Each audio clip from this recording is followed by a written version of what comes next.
Assalamualaikum warahmatullahi wabarakatuh. Nama saya Natanari Radwani, NPM 22120 Di sini saya akan mempresentasikan suatu narasi mengenai masalah terkini tentang hukum di Indonesia dengan menggunakan pemikiran secara filsafat.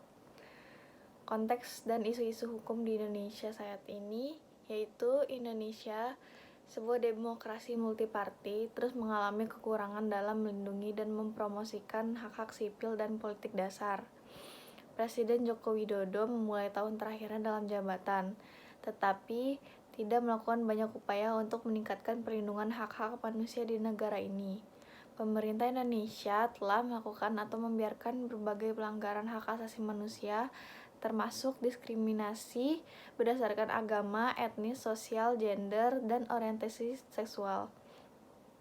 Kelompok yang terdisadvantage seperti minoritas agama, perempuan, dan orang-orang LGBT menghadapi keterbatasan yang terus meningkat pada hak-hak mereka untuk kebebasan berpendapat, beragama, dan bergerak.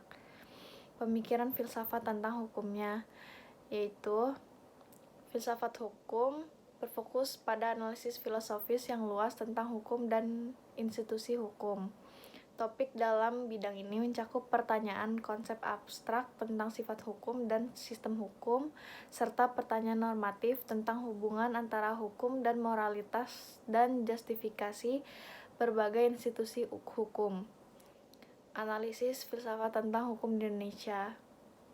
Dalam konteks hukum di Indonesia, beberapa isu terkini menarik perhatian. Misalnya, undang-undang baru tentang kriminal yang ditandatangani Presiden Jokowi pada tahun 2023 mengandung ketentuan-ketentuan yang problematik yang jika diterapkan dan ditegakkan akan mengganggu kebebasan berpendapat, beragama, dan berorganisasi, serta mengancam hak-hak perempuan, minoritas agama, dan LGBT.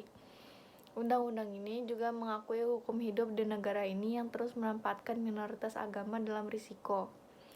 Dalam analisis ini, beberapa teori filsafat hukum dapat diterapkan. Misalnya, teori positivisme hukum, seperti yang dikemukakan oleh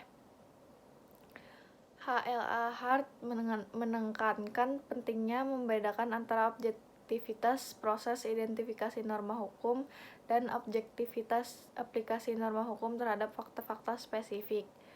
Dalam konteks ini, objektivitas hukum dapat dilihat sebagai proses sosial yang memungkinkan adanya kesalahan antara apa yang diperlukan oleh hukum dan pendapat resmi.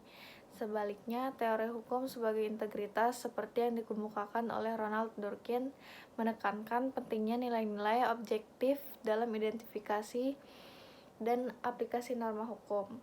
Kesimpulannya yaitu dalam analisis masalah terkini tentang hukum di Indonesia menggunakan pemikiran filsafat, beberapa teori filsafat hukum dapat diterapkan untuk memahami isu-isu terkini. Teori positivisme hukum menekankan pentingnya membedakan antara objektivitas proses identifikasi norma hukum dan objektivitas aplikasi norma hukum terhadap fakta-fakta spesifik.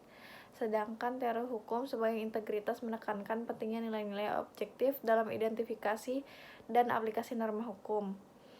Dalam konteks hukum di Indonesia, isu-isu terkini seperti undang-undang baru tentang kriminal dan undang-undang tentang blasfemi menarik perhatian dan memerlukan analisis yang lebih dalam menggunakan pemikiran filsafat hukum. Sekian presentasi dari saya. Wassalamualaikum warahmatullahi wabarakatuh.